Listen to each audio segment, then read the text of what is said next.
जब आप 1500 फीट ऊपर एक पहाड़ी की चोटी पर पहुंचते हैं तो वहां एक मंदिर के सोने वाला दरवाजा खुलता है। उसके अंदर एक भगवान विराजमान है। जब मंदिर का पुजारी भगवान के वस्त्र उठाता है, फिर पुजारी मूर्ति पर पहनाए गए कपड़ों को हटाता है, तो एक चमत्कार सबको हैरान कर देता है। भगवान की नाभि से कुछ पीला द्रव्य निकलता है। स्थानीय लोग कहते हैं ये भगवान के जख्म से रिश्ता पस है। इतना ही नहीं, दावे के मुताबिक ये पीला द्रव्य हजारों साल से निकल रहा है। कुछ तो यहाँ तक दावा करते हैं कि ये रामायण काल से पुराना है और पीला द्रव्य निकलने का सिलसिला तब से जारी है। जब भी भगवान की नाभि को दबाया जाता है, तुलसी और चंदन के लेप जैसा पीला द्रव्य नाभि से बाहर आने लगता है। नरसिम्हा स्वामी मंदिर जाने के लिए एटूरी नागरम नाम का जंगल पड़ता है, जो नक्सलाइट इलाका माना जाता है। 100 किलोमीटर का ये पूरा जो जंगल है, उस जंगल में इस वक्त हम मौजूद हैं। आपको दिखाना चाहें तो दोनों तरफ से आपको घने जंगल नज़र आ जाएंगे। यहाँ पर जो सुरक्षा कर्मी हैं, पुलिसकर्मी, उनके द्वारा लगातार यहाँ पर गश्त की जाती है, क्योंकि यहाँ पर नक्सलाइट अटैक कई बार हो चुका है। कई बार जो प्राइवेट व्हीकल्स हैं या जो सरकारी पुलिस के व्हीकल्स हैं, उनको निशाना बनाया जाता रहा है।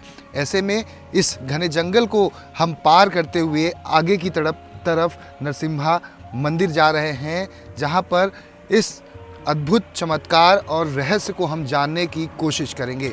अब हम रहस्य की खोज में हैं। चिंतामणि धारा आखिर निकलती कहाँ से है, उसका स्रोत क्या है? यहाँ के लोगों का मानना है और दावा है कि भगवान नरसिम्हा के पैर से निकलकर यह धारा पहाड़ी से नीचे की तरफ आती है। लेकिन अब हम चलेंगे उस स्रोत की तरफ और यह देखने की कोशिश करेंगे कि ये पहाड़ी से निकलकर धारा नीचे की तरफ आ रही है या वाकई में भगवान के पैर से निकलकर ये धारा जो है वो नीचे की तरफ आती है। आखिर इसका रहस्य क्या है, इसकी मान्यता क्या है और लोग यहाँ पर आकर इस पानी को पीते क्यों हैं और लेकर क्यों जाते हैं, और यह क्यों कहा जाता है कि इस शुद्ध पानी को पीने से सारे दुख तकलीफ दूर हो जाती है और लाइलाज बीमारी का इलाज बन जाता है यह चिंतामणि का पानी। बताया जाता है कि यहाँ के राजा दीपाकर्णी के स्वप्न में स्वामी नरसिम्हा आए और उन्होंने राजा को आदेश दिया कि मुल्लूर नाम के जंगल में जाकर वो भगवान की स्वयंभू मूर्ति को ढूंढकर जल्द से जल्द स्थापित करें। राजा अपने हजारों सैनिकों के साथ जंगल में आ जाते हैं और हल के जरिए पूरे जंगल में अलग अलग जगहों पर जाकर खुदाई शुरू कर देते हैं। और इसी बीच जब एक हल जाकर पत्थर से टकराता है तो बड़ी तेजी से आवाज आती है। वह आवाज जो होती है वो भगवान नरसिम्हा स्वामी की होती है।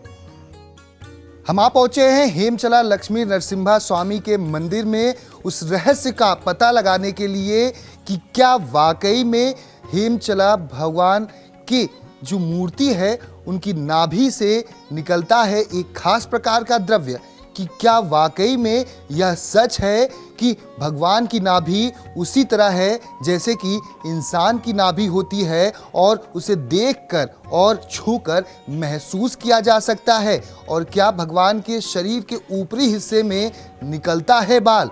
यह मंदिर जितना प्राचीन है उससे बड़ा यहाँ पर रहस्य बन चुका है।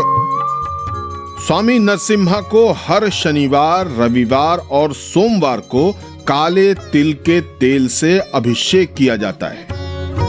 भगवान को पुराने वस्त्रों की जगह नया वस्त्र पहनाया जाता है। ये मंदिर स्थापित करने वाला राजा के प्रायश्चित का पूजन माना जाता है। ऐसी मान्यता है कि मंदिर में स्थापित मूर्ति 4500 साल पुरानी है, जबकि ये मंदिर खुद 2000 साल पुराना बताया जाता है। अब सवाल उठता है कि आखिर इस मूर्ति की नाभि से द्रव्य निकलने का तिलिस्म क्या है? क्यों कहा जाता है कि भगवान नरसिम्हा की मूर्ति इंसानों जैसी है? ये जानने के लिए हमारी टीम मंदिर की तरफ बढ़ती है। रास्ते में दर्शन के लिए पर्चियां काटी जा रही हैं। दर्शन के लिए भक्तों की भीड़ है। दूर दराज से लोग अपनी अपनी मुराद लेकर नरसिम्हा स्वामी के दरबार में आए हैं। और एक सुना बहुत पहले बात है, कुछ जो बच्चे नहीं है समझो, इधर कुछ थैले आते उसमें क्या करता है नाभि प्रसाद, नाभ से आता कहते, उसे अगर लेने तो बच्चा फायदा होता है बोल के। मेरा दोस्त का एक बच्ची नहीं है, ऐसे भगवान का प्रेयर करने से बच्ची है। जब हम मंदिर में पहुंचे तो आरती हो रही थी। कुछ देर में आरती खत्म होती है और पात्र बाहर आता है। लाइन में खड़े भक्त आरती लेते हैं। हमारी नजर नरसिम्हा भगवान की मूर्ति पर जाती है। ये काले ग्रेनाइट की बनी मूर्ति है। कहा जाता है कि यह मूर्ति 9.4 फीट ऊंची है। शायद ही इतनी ऊंची मूर्ति कहीं और हो। दावा किया जाता है कि नरसिम्हा भगवान की मूर्ति जितनी जमीन के ऊपर है उतनी ही जमीन के नीचे भी है। नरसिम्हा स्वामी के बारे में ये कहा जाता है कि जो इनका शरीर है, जहाँ पर नाभि है, इंसान की तरह है, और ऐसे में जब छुआ जाता है तो इंसान की त्वचा की तरह महसूस किया जा सकता है। ऐसे में पंडित जी दिखाने की कोशिश कर रहे हैं कि किस तरह से ये नाभि है। आप ये देख सकते हैं, ये पूरी नाभि का हिस्सा है और जो लेप देख रहे हैं, चंदन और हल्दी का लेप लगाया गया है। जब इसे छुआ जाता है और दबाया जाता है तो इंसान का जैसे शरीर दबाया जाता है तो मांस जो होती है अंदर चली जाती है, उसके बाद बाहर अपने आप आती है, उसी तरह का है ये। और ये आधा हिस्सा जो है पहाड़ी के नीचे है। और सबसे ऊपर जो बाल के बारे में कहा जाता है कि भगवान को बाल भी आते हैं जैसे कि इंसान को बाल आते हैं। ये जो हिस्सा है वो ऊपर की तरफ है जहाँ पर भगवान को बाल आते हैं। अब हम नरसिम्हा मंदिर के भीतर दाखिल होते हैं। अब हमें देखना है कि नरसिम्हा भगवान की मूर्ति इंसानों जैसी किस तरह है। हमारी टीम मंदिर के भीतर दाखिल होती है। हम सबसे पहले पुजारी ईश्वर चंद्र से पूछते हैं कि भगवान की मूर्ति इंसानों जैसी क्यों है। हमारा सवाल यह भी होता है कि भगवान की नाभि से द्रव्य निकलने का माजरा क्या है। इस मंदिर की विशेषता ये है कि स्वामी जी की मूर्ति 9 फीट 4 इंच लंबी है। ये स्वामी जी की मूर्ति मानव शरीर जैसी है। स्वामी जी की नाभि से नमी जैसा पदार्थ निकलता है और इनका शरीर बहुत मुलायम है। शनिवार और रविवार को तिल के तेल से स्वामी जी का अभिषेक होता है। उस दिन स्वामी जी का विश्व रूप दर्शन किया जाता है और मूर्ति की नाभि में घायल स्थिति को देखा जाता है। मंदिर के पुजारी के मुताबिक मूर्ति के घायल स्थान यानी नाभि में हल्दी और कुमकुम लगाया जाता है। फिर नाभि से निकलने वाले द्रव्य को भक्तों को बतौर प्रसाद दिया जाता है। भक्त मानते हैं कि इस द्रव्य से उनके सारे दुख दर्द दूर हो जाते हैं, सारी मुराद पूरी हो जाती है।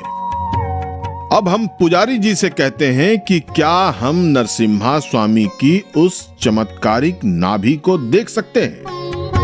ये देख सकते हैं, ये छिद्र है जहाँ पर पंडित जी दिखाने की कोशिश कर रहे हैं। ये छिद्र पूरा अंदर की तरफ चला जाता है। फूल देख सकते हैं, जो पंडित जी ने फूल लिया था वो अंदर की तरफ चला जाता है। यह भी एक तरह का चमत्कार है और इस चमत्कार को देखने के लिए लोग दूर दूर से आते हैं। रहस्य ये जो बना हुआ था कि किस तरह से इंसान का शरीर जो है जिस तरह का होता है उस तरह से भगवान का शरीर है। तो नाभि का जो हिस्सा आपने देखा, हालांकि पूरी पहाड़ी है और पहाड़ी पर ये पूरा बना हुआ हिस्सा है। ऐसे में यह काफ़ी महत्वपूर्ण हो जाता है कि जब इस तरह की बातें सामने आती हैं तो इसे हम जब खोज करने के लिए निकले हैं तो यहाँ पर देख सकते हैं विशाल का ये पूरा पर्वत पर बनी भगवान की प्रतिमा। और प्रतिमा जो है वो आधा हिस्सा है भगवान का की मूर्ति का, आधा हिस्सा जो पैर का हिस्सा है वो पूरा नीचे है। वहाँ से अज्ञात स्रोत से पानी लगातार 365 दिन और 24 घंटे इसी तरह से बहता रहता है। कहते हैं कि इस मूर्ति के पैरों से पानी रिसता है, लेकिन दर्शकों को बता दें कि नरसिम्हा स्वामी की इस मूर्ति का पैर आपको नहीं दिखता है। ऐसी मान्यता है कि पैर जमीन के नीचे है। ऐसा भी कहा जाता है कि मूर्ति जितना जमीन के ऊपर है उतना ही जमीन के नीचे भी।